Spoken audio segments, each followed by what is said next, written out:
Hello Nintendo TVers, we hope your bodies are ready for our Chock-a-Block episode 11. Coming up on this month's show, we head to New York Comic Con for some behind-the-scenes footage from the coolest cult show in town, interview the producer of Wreck-It Ralph, Disney's latest all-star video game movie. But first of all, we're putting on the puzzle pants and preparing to be taxed with Professor Layton and the Miracle Mask.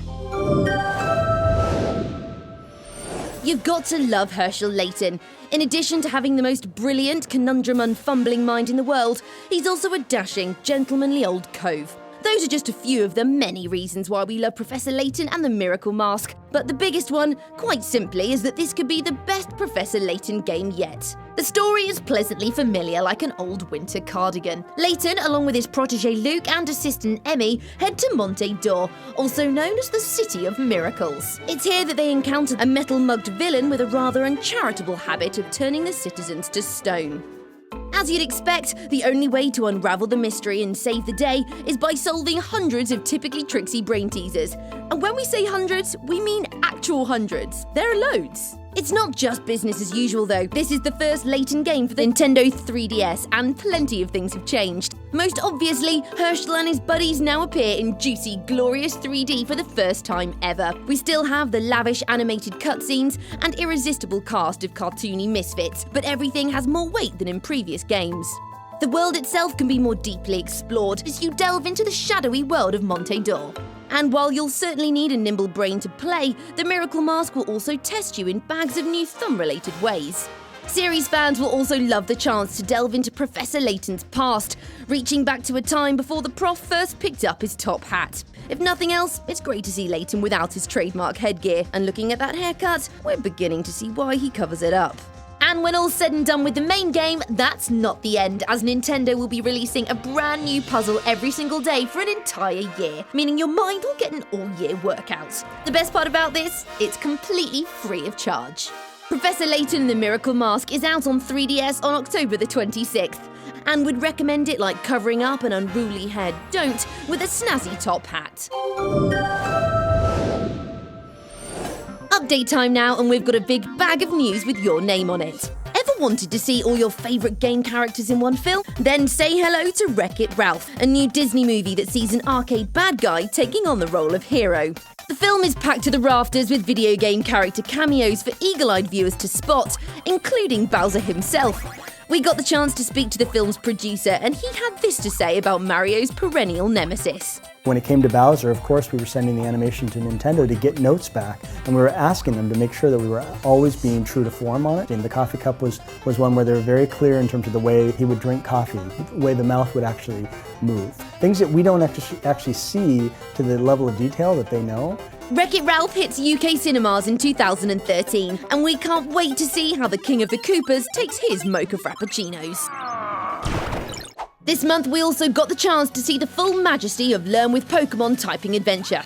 This new Poke While You Learn extravaganza has you catching those adorable pocket monsters by typing their names into a wireless keyboard, sharpening your typing skills as you expand your Pokédex.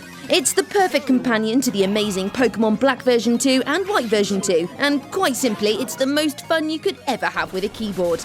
Learn with Pokemon Typing Adventure is out now. This week's feature is coming at you like a superhero marathon of delight all the way from the New York Comic Con. Hundreds of thousands of the world's finest film, comic, TV and video games fans flock to the convention every year to get a glimpse at some of the best geekery on offer. As well as rubbing shoulders with the stars and queuing up for ages to get our capes signed by Superdog, the main draw of the con is cosplay. Lots and lots of cosplay. If you're not sure what cosplay is, it's basically the art of dressing up as your favourite pop culture character to varying degrees of goodness. Out of all the cosplay in the entire New York City though, our favourite has to be this amazing Professor Layton and Luke cosplay from Zilla and Julia Real. Critical thinking is the key to good cosplay. We weren't just in New York for the lights and colours though. We also got to have an exclusive look at upcoming Wii U shooter Aliens Colonial Marines. As well as going hands-on with Gearbox Software's huge homage to the Aliens movies, we also got to interview a Hollywood legend, Lance Henriksen, about his part in the films and in the new game.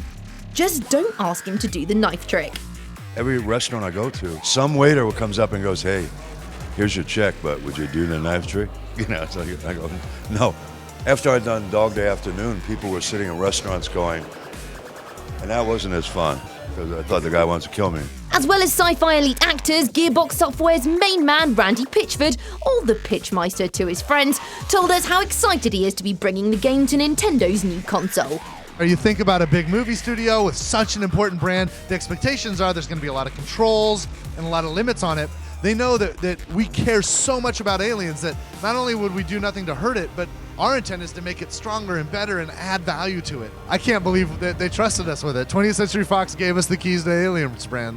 What a wild place to be. It looks like the real environment that I was in when we made the movie. It's pretty cool. That's all from New York, but we'll be bringing you more news from this nostalgia-pumping shooter in the lead-up to its 2013 release. It's time to fill up your e-shopping bags now as we take a look at the bestest bargains on the Nintendo eShop.